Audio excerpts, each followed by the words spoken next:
I'm here to, I hope, instill some optimism in all of us, because I actually think that there is a little bit of hope out there. But the other day I read that Professor Stephen Hawking thinks that the human species, us in this room, will have to populate a new planet in only 100 years. And we have to do that if the human species is to survive with climate change, overdue asteroid strikes, epidemics, population growth, and of course climate change. So in 100 years we have to leave this planet. Of course I have no idea whether this is true or not, but as so many in this room, I don't want to stay under the duvet. I want to try every day to understand what is happening in this world. Where are we going? Because it is true, and I think the discussion this morning shows that sometimes you wake up and you feel that disruption have gone rogue. And that it's hard to follow what's actually going on. And I started counting last night when I thought about what I was going to say today, and there are at least 6 disruptive elements that are changing the world right now. We have a technological revolution. We have the breakdown of the economic order. We have the breakdown of the political world order. We have a democratic crisis in the world. We have a humanitarian crisis, and we have a climate crisis. I won't have time to go into all those different crises, but just a few words. Looking at the technological revolution, there is no doubt that we are at the beginning of a technological revolution that will change the way we live, the way we work, the way we relate to one another, and perhaps even what it means to be human. And we just heard that 500,000 jobs have already disappeared from the US because of the technological revolution. I think we are talking about millions after millions of jobs that will change character and perhaps disappear. At the same time, we are seeing tectonic shifts in the economic and political world order. The economic world order has changed, and with that, of course, a new political world order sets in. Over the past 20 years, we have seen a power shift between the advanced and the emerging nations. We are clearly moving away from a unipolar world and also a bipolar world. It's not even multipolar anymore. It just feels like chaos. And I personally had the biggest revelation of this year, maybe not the biggest, but one of them, when I sat in the room in Davos this year, listening to Xi Jinping speaking, telling about his vision for the world. This is in the same week, this is the same week where Donald Trump is inaugurated as president. And I found myself, not telling this to anyone of course, but I found myself actually being more in agreement with the Chinese president than the American president. That was a time where my world turned upside down. But the problem with this is that the world does not feel safer for any of us. Because when power relations like these are unclear, there is a tendency for impunity and unpredictability to really prosper. And perhaps most importantly, this has a deep impact in how we feel as citizens. And there is no doubt, and we've been discussing it this morning, that a lot of people do not feel that globalization and international cooperation or the new economic and political world order is actually delivering for them. A lot of people were promised a bigger slice of a bigger global pie, but they have still not seen that bigger slice come their way. And I read a lot of people that are trying to actually explain this phenomenon, what it means.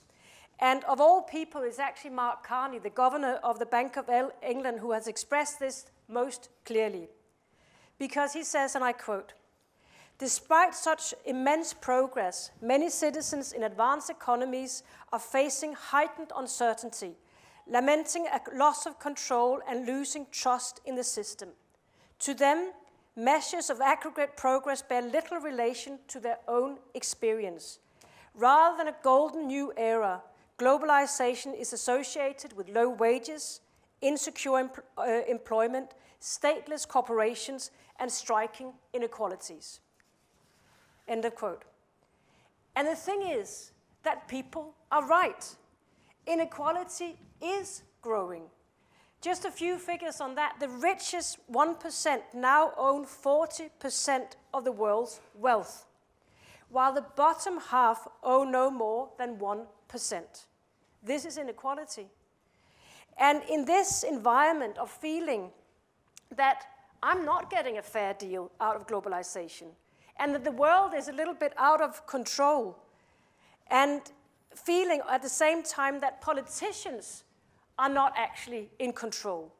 They are not in control of our borders, they are not in control of our security, and perhaps more importantly, a lot of people are not convinced that the elite actually cares. That the elite and the establishment, of which I, of course, have belonged for many years as being the leader of my party and prime minister, people are not convinced that we really care about preserving their way of life, the culture, our nation, our community. And that is what nurtures this take-back control movement that we are seeing everywhere. And despite the election and result of the election in France last night, we should not forget that it still exists very powerfully.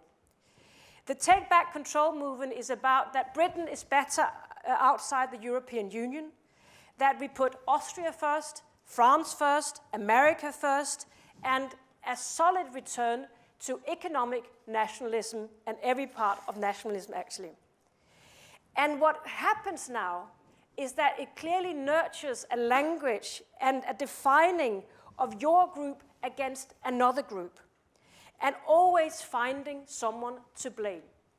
And what I'm seeing, and there are perhaps more, are at least four groups of people standing straight against each other. We have the graduates versus the non-graduates. That's a very powerful grouping, and the language being used is very strong. We have city versus town. Towns where industry is disappearing, where people don't feel that globalization had benefited them at all. We have, of course, poor versus rich, which we have always have, but now it is worse. And then we have young against old. And on top of those groups being against each other, we have a very strong tendency to actually label the others. The Trump voters or the Front National voters, well, they are racist, stupid, or deplorables. The big corporations, they are cold-hearted capitalists just in it for the money. And the political globalist elite, they are unpatriotic, out of touch, in it for themselves. And on top of this deep, deep political crisis, which can also be a democratic crisis, we have all the other problems that the planet have to try to understand and come to grip with. We are in the midst of the worst humanitarian crisis since the Second World War. At least 65 million people, about the population of this country, have been forcibly displaced. At the same time, we have 20 million people facing starvation across South Sudan, Somalia, Yemen, and Nigeria in the most serious hunger crisis in decades. And all this is before we consider the consequences of climate change. So there's a lot of problems, and they don't seem to be going away. But we know that they will get much worse if we don't address them. And I believe that the only way to fix all these problems and challenges that I've been talking about now is through more cooperation, not less. My God, it's easy to lose all hope when you look at it all together. But I really urge you not to. I've become the CEO of Save the Children International. It's a big organization, big NGO. Every year we touch the lives of 60 million children. And I want you not to forget this, and Tony said it earlier on as well. The world for children is actually better today than it was yesterday. Children have never been wealthier, they have never been more likely to survive their 5th birthday, and they have never been better educated. And the reason why I'm saying this is that we should never lose hope that it is actually possible to change the world for the better. And at least 2 very powerful things have to happen to make that change. One, we have to start finding the common ground. We have to start a new conversation where we listen much harder to each other, where we build bridges and find the compassion and our common humanity. It is there. In short, we have to rebuild trust and perhaps listen more than we talk. And second, we must place true partnerships at the heart of our commitment to rebuild that trust. I feel that for too long, governments and business have been on diverging paths. They have not been talking to each other. And the received wisdom has been that each should just keep out of the other's way. That would be better. Regulation, bad. Laissez-faire, good. And what is the result of this hyper-deregulation that we have had over the last many years? Well, it's the subprime crisis. It's the crash that almost brought down the whole economic system. And what we have to learn from that crash is that we have to change our mindset. We have to understand that smart regulation is the only way in which we can build a sustainable economic model that is good for business and good for people and good for government. And I really believe that this is the spirit of partnership that we have to foster. The future of our children and our grandchildren will depend on it. And even though our model might not be broken, I feel that it is skating on thin ice these years, and we have to fix it. But the question is, how do we do that? I believe that big cooperation can be a big part of the change, part of building the bridges that I'm talking about here. And it is not just by more CSR or more philanthropy. The world has moved away from that. No, it is about really understanding that business can change their operating practice and policy in a way that both benefit the bottom line of a company and at the same time advance economic and social condition in the communities where they operate. And that there is a shared value for both business and community. Just think of it.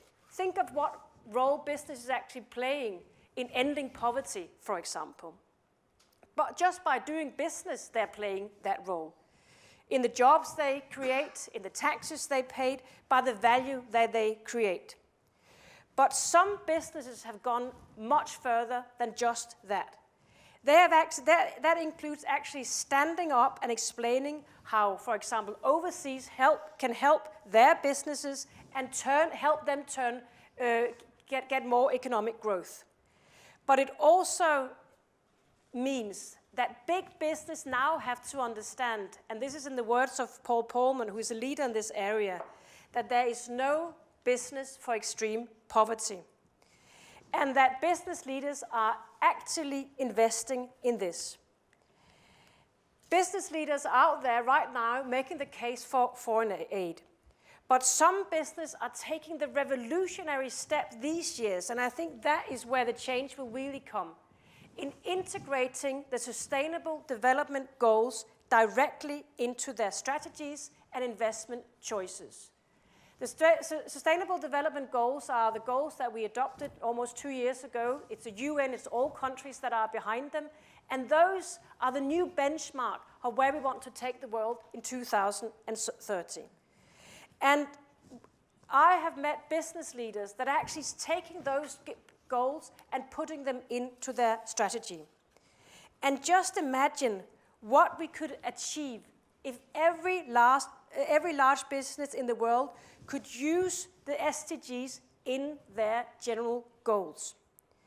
And what we have now is basically short-term profit that takes precedent of long-term impact.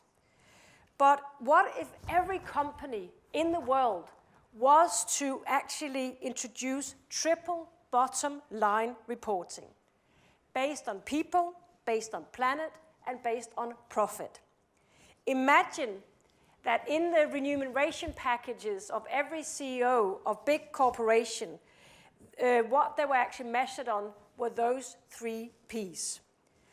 And this is, of course, opposed to the quarterly surplus that they get measured on now. Imagine they were measured on those 3 Ps. I believe that we need a vanguard of business leaders that have this progressive view of business. And I believe that we can completely reimagine the way in which business do their business in the 21st century. And this could change the world. I'll come to my end, but just remind us that what the world needs more than anything right now is that we listen, do not label each other, and build bridges. And I believe that business leaders can be part of that. Partnerships with business can do good. Partnership with NGOs, with governments, that can actually embody the kind of hope and determination that is still very much alive out there. I think we can change the world for the better. Business can be a part of that. Let's not lose hope. Let's build bridges. Thank you very much.